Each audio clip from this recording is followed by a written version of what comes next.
Welcome or welcome back to the Customer Success Festival APAC. I hope you enjoyed the event so far. Before we dive into the next session, again, I would like to express my sincere gratitude to all partners and speakers. We cannot do this without you. If you really like the content, please subscribe to our CSC membership, where you can get loads of templates, framework, on-demand videos, and be able to rewatch all the presentation sessions for this event. So head over to customersuccesscollective.com and treat yourself there. So sit back, and here's the next session.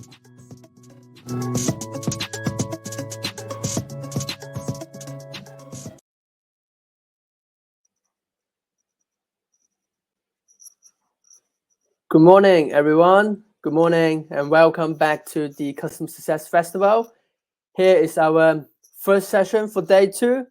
It is my honor to present you the next speaker, Liana, the Senior Customer Success Manager APAC for MongoDB. And in this session, she will present on her experience and ideas on customer onboarding, the power of being obsessed with onboarding. Good morning, Liana. Can you hear us well? Yes, all good. How are you doing today? Yeah, really good, thank you. Hopefully you can hear me all okay? Yeah, if we can quickly do the screen sharing and we can get things started from there, shall we? Sounds good. Yep.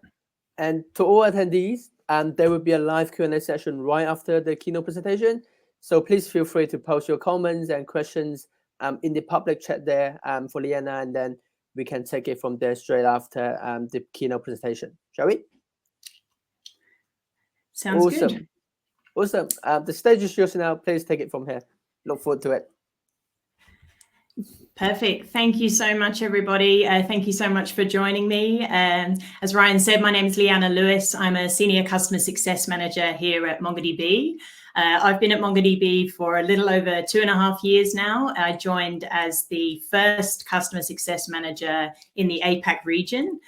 We were a global team of about 28, and in the 2.5 years, we've grown to a global team of well over 100, and locally in APAC, we're a team of 11 and growing.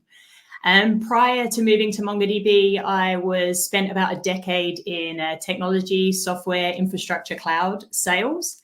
And there was actually really a pertinent point in my career where was the turning point for me moving into customer success. And it was actually a conversation with my previous manager.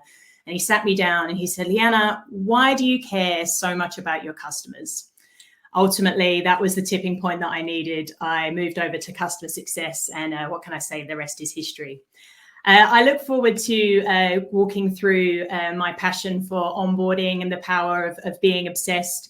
I want to share this information with you today, and I look forward to seeing what your thoughts are in the Q&A.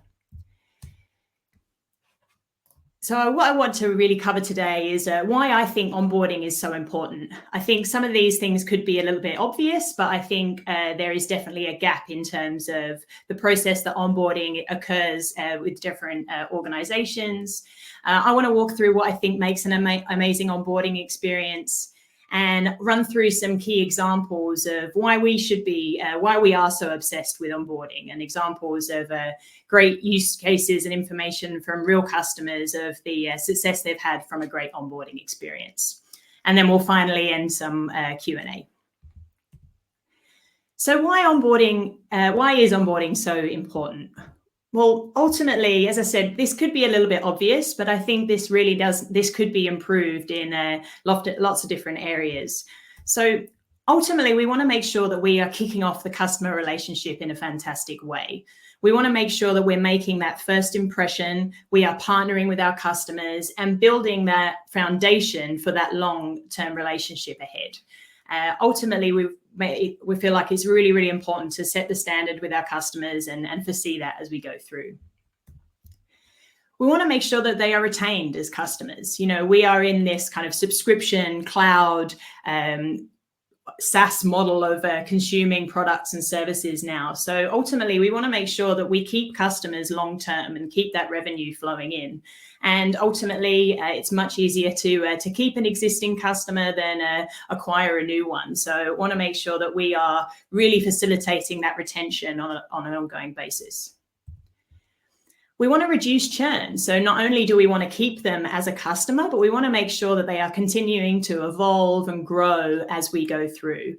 We want to make sure that we are helping them optimize and really get the best out of the product, but then reinvest any savings that we make into helping grow and evolve and grow their business. We want to increase our revenue. Ultimately, customer success doesn't have a super primary focus on growth, but we do have a very close collaboration with our sales counterparts. And we want to make sure that we are that key point where we can continue to grow that footprint with the customer and increase our revenue so that we all stay in a job at the end of the day. And we want to have great customer stories. Whenever we're proposing new solutions to our existing customers, it really does have a massive impact when we can provide a true, real customer story of a situation where someone just like them has gone through that process before. And it really allows for that continuation and development of that relationship and reassurance that the thing that you're proposing is really going to help them achieve what they need to going forwards. And finally, we want them to have a fantastic customer experience. It's something that is really remembered going forward. And we want to make sure that we are enabling that amazing customer experience right from the very beginning of that relationship all the way to the, hopefully several years that we are working with that customer. And a good customer experience or great or amazing customer experience is really remembered far more, absolutely. So what really makes an amazing process in terms of onboarding? So there's some key factors that I think I want to share with you, and I'd love to hear what your thoughts are at the end. So in terms of the onboarding process, I think we need to really get involved with onboarding before the close even happens. Customer success is positioned as part of the value when the sales counterparts are going through the closing of the deal. It's part of the value proposition that we are going to have a dedicated customer success manager to help them achieve what they want to in our product.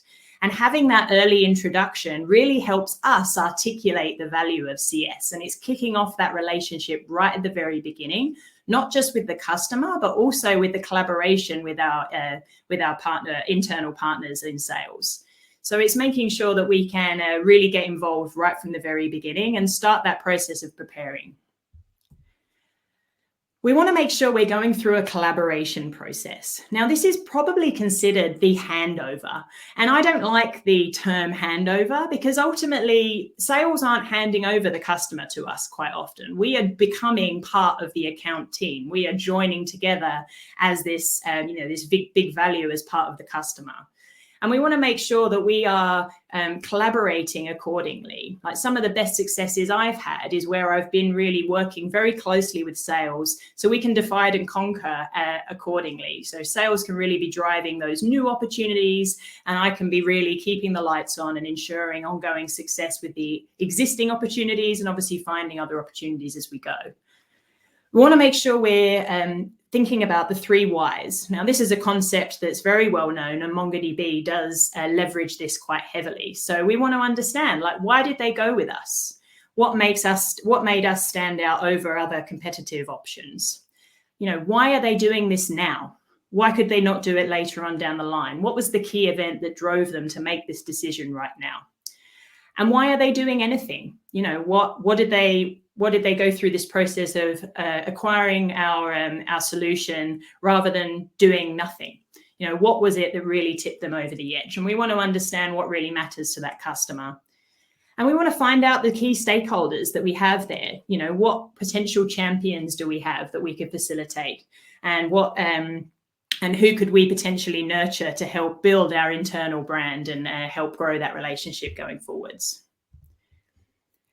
We want to make sure we do some preparation. We want to have a defined plan But ultimately, we want to be ready to adapt. So we want to have a tailored approach to our onboarding, find out, use the information that we had in our collaboration to define a process for that particular customer, but be ready to adapt. Ultimately, things do evolve, things do change, as new team members come on board, and we want to make sure that we can continue to evolve the process along with the customer.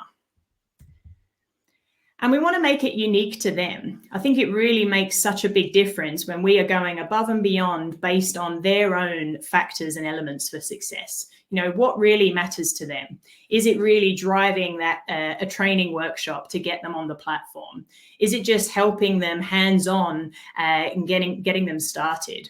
Or is it just sort of ultimately just being there for them if they need? So just make sure that you're tailoring your approach that works for your particular customer.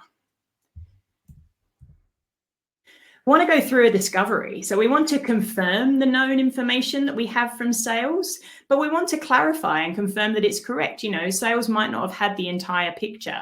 And we also want to find out more information. So we want to find out, key events that could be coming up, define timelines of what could be going in terms of launch, etc. And, what other elements could potentially be challenges along the way, and how can we make sure that we're overcoming them? And I keep saying, I've said before, that it's a process. Onboarding isn't just a single email or a single call. It's an entire process that makes sure that you give your customer the confidence to ensure that they are ready to execute and be successful with your solution. So we want to make sure that that process is defined, but also, ensure that it can be adapted and evolved over time.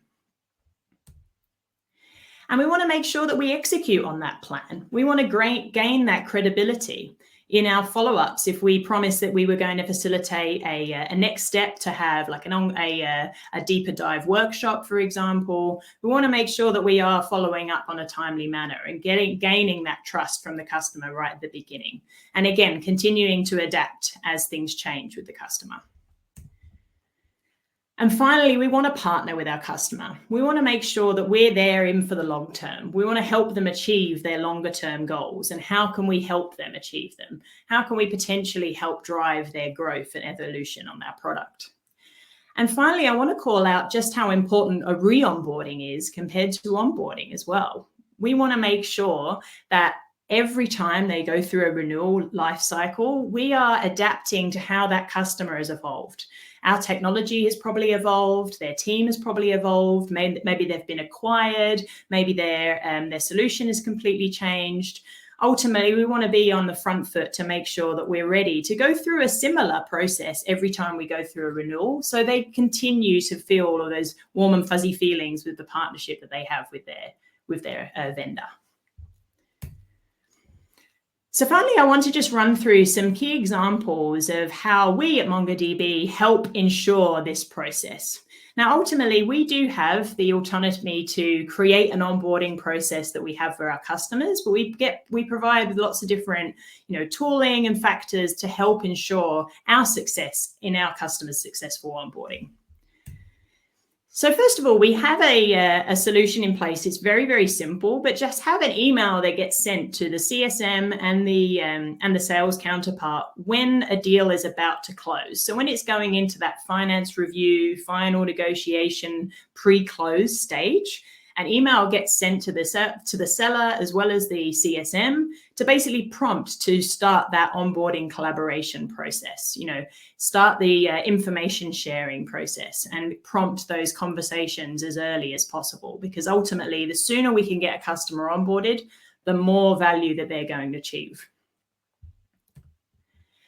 And we want to make sure that we're capturing and monitoring the customer journey. Now, this will adapt and evolve as depending on your product or solution or whatever you're offering to your customer.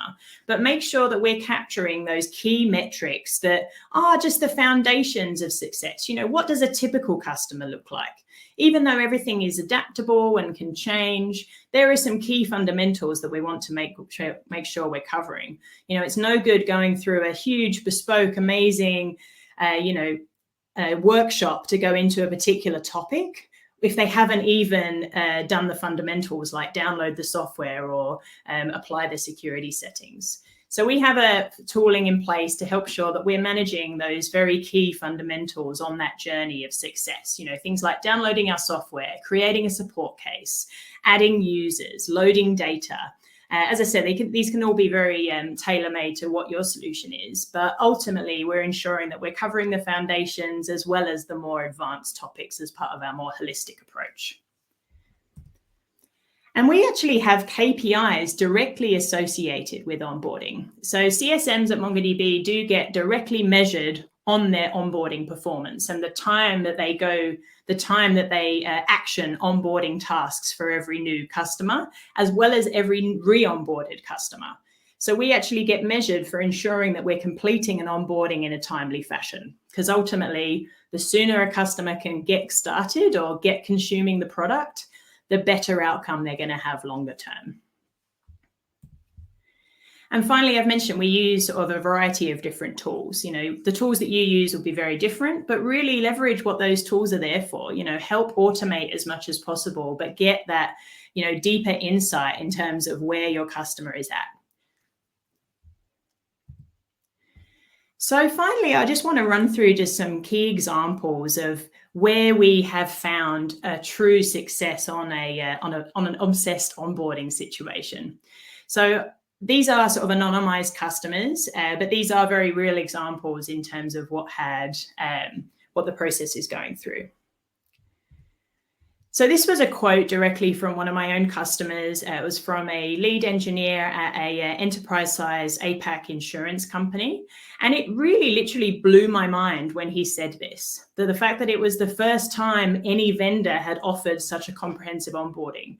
They must have a lot of vendors. So that's quite mind-blowing that very simple tasks of ensuring that partnership starts so early on made a big difference to them. They were really happy to have such a seamless experience. And ultimately, it made us as a brand really stand out. It's already creating the foundations of an internal champion that we could potentially leverage or promote us with other teams. So that really did blow my mind, but it really does make a huge difference. Now I'm going to go through a few stories of situations of pre and post kind of an onboarding, as well as a re-onboarding. So this was a large retailing company, and this was a situation before they went through the initial onboarding phase. So ultimately, they had a lack of the product knowledge, and they had various different technical difficulties and blockers, and everything was all a bit uncertain. They had no clear roadmap and timeline. Everything was very, very technologically focused, but they didn't really. They wanted to make sure that they were focused so much on the technology and the issues they had, they didn't really have the awareness of the business side of things. So there was a huge risk of some of their budget being wasted because they weren't consuming the product as fast as they should have. Ultimately, through the CSM and through the onboarding process, we were able to raise awareness of that potential budget waste and really use discovery to find the root cause of what those late deployments were. What was going on in their process that was causing that? And ultimately, we made sure that they increased the use of support, make sure they knew that they could connect and what support could be leveraged for and what options could be there. And we also facilitated some targeted enablement workshops to get their product knowledge up to speed and really get them on the process of learning the technology and get them executing as quickly as possible. And ultimately, we wanted to set up a regular cadence so we can keep them on track and make sure that we are working with them and partnering with them on an ongoing basis. And the results from that process, ultimately, we made the project launch in production. We started off with complete uncertainty, unsure when it was going to happen. We got the project launched in production, and 2 secondary projects that were completely falling behind got completely back on track. Even as part of that onboarding process, we found a new opportunity. So we managed to find an area of growth, even right at the very beginning of our process with them, before we'd even got them fully on board, I guess. And we got their consumption back on track. So ultimately, we saved a potential 60% financial loss. Because if they'd have left it too late, they would have then had to go back to the business and then ask for that budget again. And they've turned around and gone, hang on a minute, you wasted so much of it. So we want to make sure that we get them on the ground so they're utilizing their budget, nothing goes to waste, and everyone has a great experience. And finally, I'll go through an option of an example using a re-onboarding. So this was a large European utility company, and they've been using MongoDB for many years. They were quite a proud, self-sufficient, autonomous team. They were very highly skilled. They knew the technology inside out. They had very high skill level, but it meant that they didn't really want to ask for help. They felt like, they're like, we know what we're doing. We don't need Mongo. We're good. And ultimately, it meant that every time they had quite a complex task, a complex problem that they actually struggled to resolve themselves, they just basically didn't want to reach out to us. They wanted to figure it out on themselves, but it meant that there was a big delay in getting those complex problems resolved. And then what happened, that core team that was so autonomous, many of them moved on, and then all of that tribal knowledge moved on with them. So new team members that come on really had no clue as to what was going on. They didn't really know much about Mongo. They didn't really know how we could tie all the loose ends together. So they didn't really have that awareness of the business value and what was really at stake here. So through the re-onboarding process, we made sure that any technical knowledge of those kind of more proud, long-term, highly skilled individuals, they've been running Mongo for so long that they were operating on an older version. They were 3 or 4 versions out of date at that point. So we would get them up to speed on how the technology has evolved in that time. Making them aware of those resources that are available, accessing support, confirming what support is really used for. It's not just for break fix issues. It can be proactive help and guidance. Sometimes you just want to talk to a human being instead of refer to documentation. We ran through training for those newer team members to make sure they're getting up to speed, as well as facilitated more advanced training for those more longer term team members to, again, evolve on their advanced skills and knowledge. And through discovery, we really calculated that business value and that ongoing ROI that they were not aware of. And then through that process, we proactively assisted them in assessing and sizing new projects. And ultimately, it helped for a much faster resolution to their problems. We helped get those new team members upskilled. And we now have a key champion in that account that is basically singing our praises and really driving the value of MongoDB within their organization. Ultimately, one of our key values is to really increase developer productivity, and that's really been they've really been able to create more, have more productive developers and achieve much more with much less. And all in all, they've reduced their costs by 33%. Now, that's an amazing outcome for everybody. And sometimes you don't really think about re-onboardings as much, but they are just as important. So finally, to summarize, we really want to make sure that we're just obsessed at every step of the way. We want to go through a very comprehensive, awesome onboarding process. And we want to work with our customers to grow and maintain them and retain them and partner with them as their needs evolve, and make sure that we are meeting their expectation and what success means to them. And then not forgetting about that re-onboarding process. It's another opportunity for us to hit the reset button and getting that kicked off again. And again, find new opportunities and find if there was anything that we're missing. But ultimately, keeping that passion and obsession all the way through and ensuring that they can stay a long-term and happy customer. Thank you very much. I will now open it up to some Q&A. I really appreciate it. Thank you. It was a really insightful session. Thank you for sharing this again. I can see some great comments and compliments on the chat already. And welcome. We got someone from New York. Actually, it's pretty late for you there, Nev. So thank you for tuning in. I can see some questions already. Let me quickly roll this chat up a little bit. So we have Suba here wondering, I think during your presentation, what were the 3 whys, and would love to know what tool they're using. Would you like to go for the first one first? Yeah, for sure. So the 3 whys is the first one, like in terms of MongoDB, it would be like, why MongoDB, or why your organization? So why did they choose us in the first place? And why now? So why did they go through this process of implementing your solution now? Why not wait 6, 12 months? What critical event really led to that process now?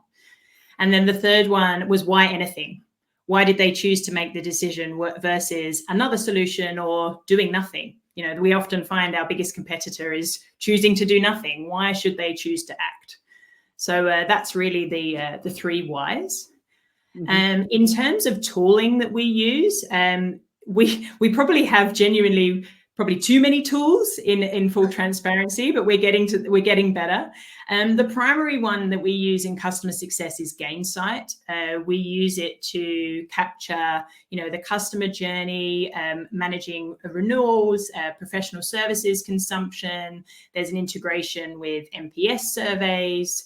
We track all of our calls, our loggings, our documentation. That is our kind of go-to one-stop shop for customer success within MongoDB.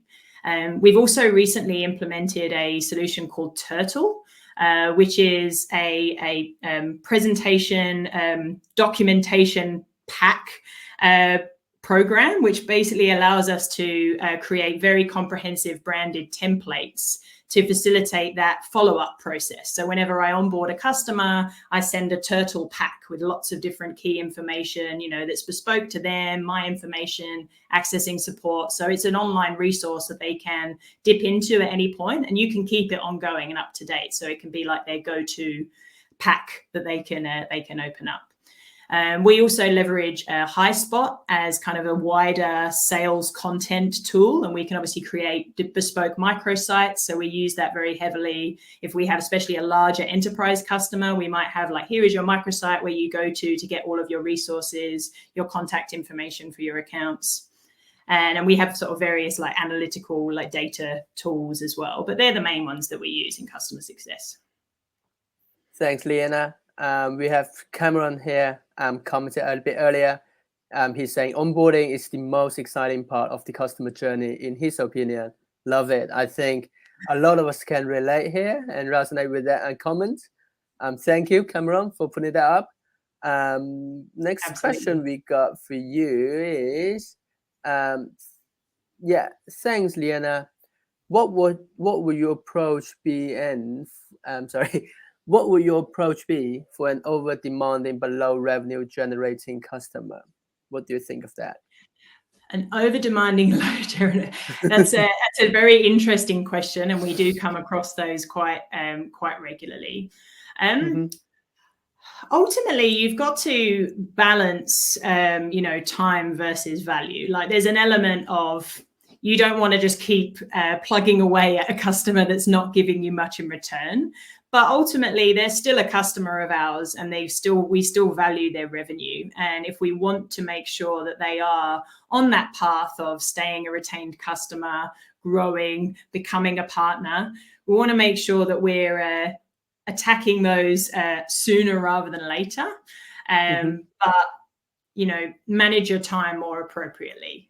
Ultimately, if you have a customer that you spend all day, every day, just trying to engage, and for whatever reason, they're not giving you the love that you deserve, you know, I often, you know, ultimately, I'd rather spend more time on a customer that's going to have that partnership. It's a two-way street. But I still sort of regard, especially when I get like a new portfolio of accounts, everyone's sort of on a fairly equal phase at that point. At the end of the day, you know, there is going to be an adaptation in terms of how you engage if they're spending, you know, $1 million versus $10,000. But there's going to be an element of quality that you want to assure regardless of how big they are. You know, some of our biggest customers started off as those small 10 grand a year customers, and now they're spending hundreds of thousands with us. So it's just as important, I think, that you just need to balance on your priorities at the end of the day. Cool. Thank you for answering that. We got an old face here, Talita. I think it was like a follow-up question of what you mentioned earlier. Apart from the customer success platform software, is there a CRM that you recommend that might be easier to use? So I personally, like in MongoDB, we use Salesforce as our core CRM. It's basically our combining tool with our different organizations, and there's different parts of Salesforce that I don't have access to in CS, but technical services do and professional services do. But Salesforce is our kind of joining factor. I've used other CRMs in previous organizations, and every time Salesforce is the better option. But it just depends. But that, in terms of general recommendations, yeah, Salesforce is still number one, I guess. Yeah, in our organization, we also use Salesforce. Pretty cool. Yeah, I recommend it as well. Yeah. Well, we got lots of questions here from Veronica, Richo, Alex, Disrilo, Shay. I'll let you to pick some of them. We got 7 or 8 here. If you can read the chat. Yeah, sure. Thanks for everyone putting it up. Yeah, there was some interesting one here, but yeah. I'll have you to pick it if you don't mind. I'm working a startup, Desiree. I'm working in a startup where the product is still evolving and not at the stage to scale fast. This limits our speed of onboarding. In this case, how can we improve the onboarding process?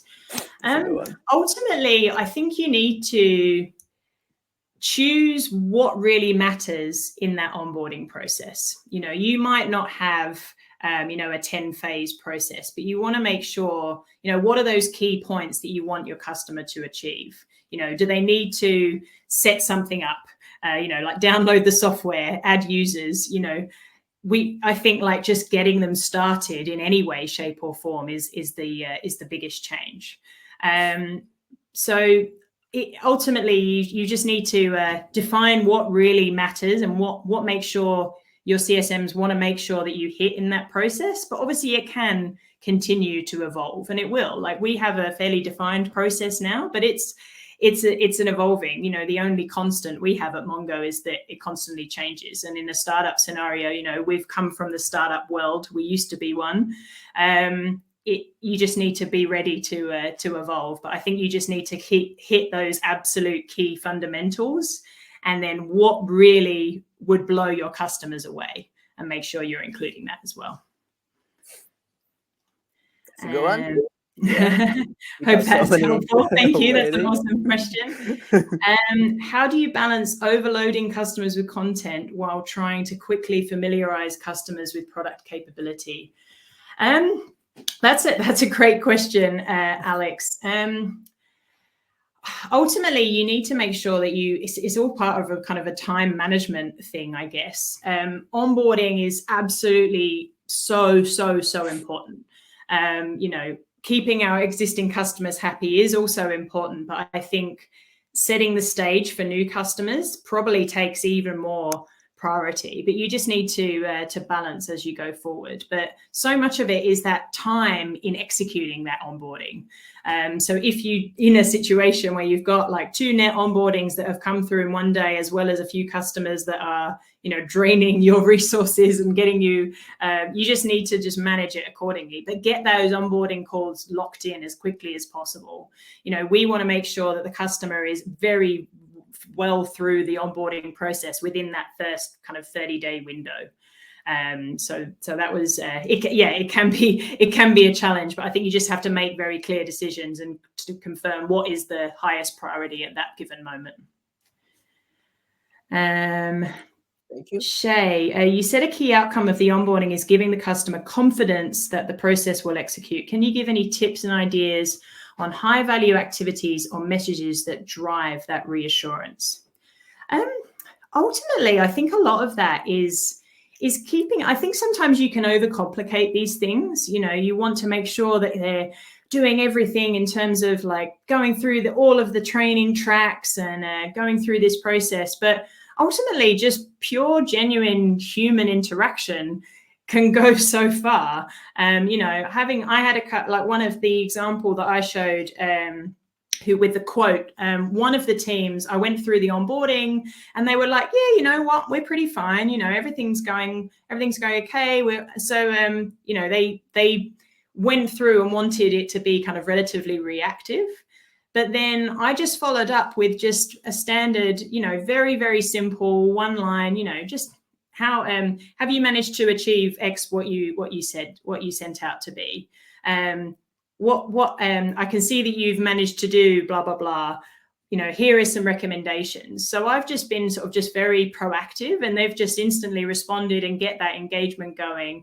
And then actually going, actually, you know what? Yes, it's a good idea for us to have another connection. So I think just keeping it quite simple, just keeping the communication flowing. I don't think you have to do anything too crazy, but ultimately keep that going, and work with our customer. You know, I have one customer who was very like, you know what, you know, it's great that you're there. You're a great vendor. Nothing breaks. We only want to contact you if something's broken. And then I'll go through the process of, you know, I'll see a potential area of opportunity for me to reach out. You know, I can see that they've configured their environment in not best practices, and confirm what they could achieve if they made X changes. And I kept a very, very targeted email and say, right, okay, here's my recommendation. I can see you're doing this. If you do X, you can save Y. Please let me know if there's anything else I can do to help. Here's some documentation. And then it kicked off an instant reply of like, oh, this is great. Thank you so much. Can we jump on a call? Can we run through it? So it's just targeting in different ways and keeping the communication flowing in different ways that works for the customer. Like email doesn't always work. Sometimes just picking up the phone, dropping them a text, dropping a message on LinkedIn, sending a bespoke like support ticket, automated, you know, whatever works. But keeping that communication flowing, even if they are a little bit resistant to it, I guess. But balancing that. Yes, thank you. We got Rachel here. I have to read out this question. So if you don't mind, because previously Rachel here sent me a private message saying he has some like internet issues, but he keeps staying with us, so I have to leave this chance with her. So Liana, thank you so much for the session. I really enjoyed it, about the re-onboarding part in particular, because that's a challenge that she's facing now. What were the initial conversations with the customer like? What did it take to get them to agree to be re-onboarded?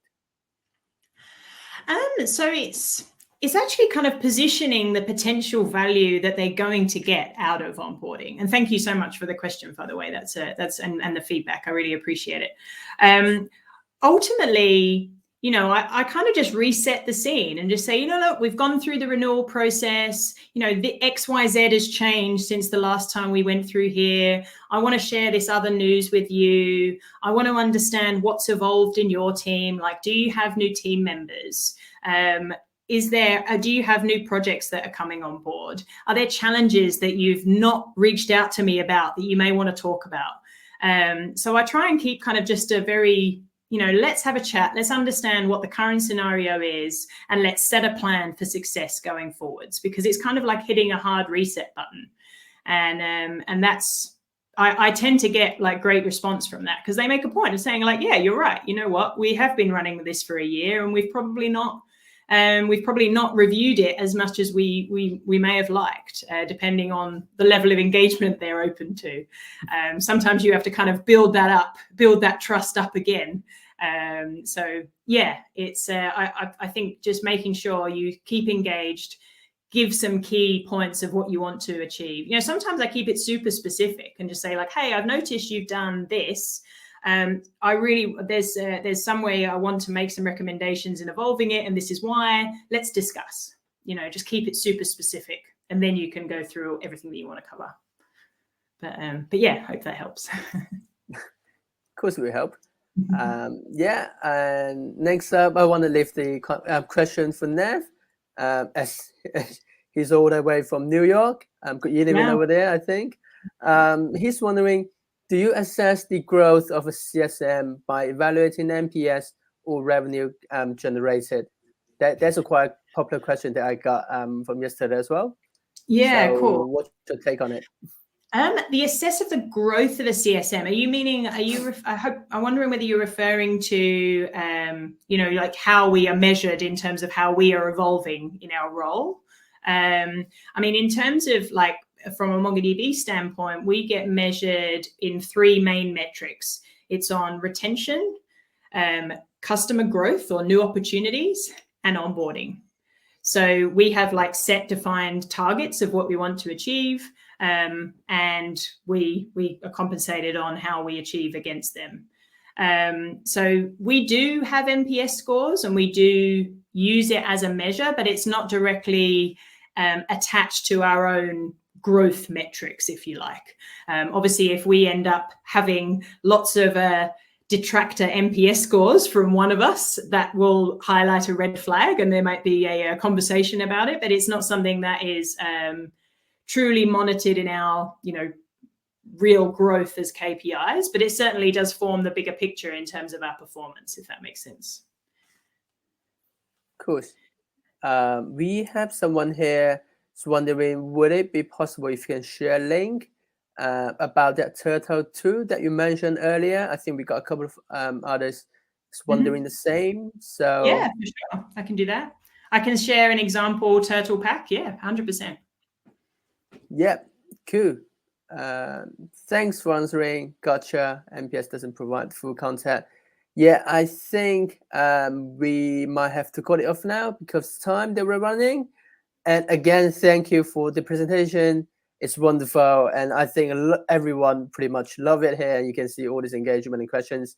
Sorry if I did not, or if Liana and I did not pick your questions. It's simply too many of them. However, I would say maybe you can connect with Liana via LinkedIn after this. And then I'm sure she'll be open up for all these questions and then for the follow-up questions and, conversations, right? Yeah, absolutely. Shall I quickly share my contact information? Yeah. I think people can easily spot you in LinkedIn. Yeah, but please feel free to drop a link here. And I will also drop a link for our CSC community where we got almost 700 people up there now, all CSM members. And then people can make connections, ask questions, and then share experience over there. Yeah, do connect with Liana via LinkedIn and join our CSC members forum. Sorry. Yep, Yeah, thank you. absolutely. Oh, you're hiring across APAC. I'll give you 2 minutes to do a quick sales pitch. Oh no, we are hiring. We are sort of continuing to grow. We do have a few active roles, and we will have more roles coming in the next few months. We are actively hiring in Hong Kong. We are likely to be hiring in China and maybe Singapore again in the not too distant future. So please feel free to reach out to me via LinkedIn or email. Happy to connect and discuss the opportunities we have. But thank you so much for joining. I really appreciate it. Thanks, Liana, for doing this with us again. And again, thanks for everyone's tuning in. I'll look forward to meeting all of you in our next session and the rest of the Customer Success APAC Festival. All right. See you guys. Take care. You have a nice day. I'll see you soon. Thank you. Bye-bye. Bye. Bye-bye.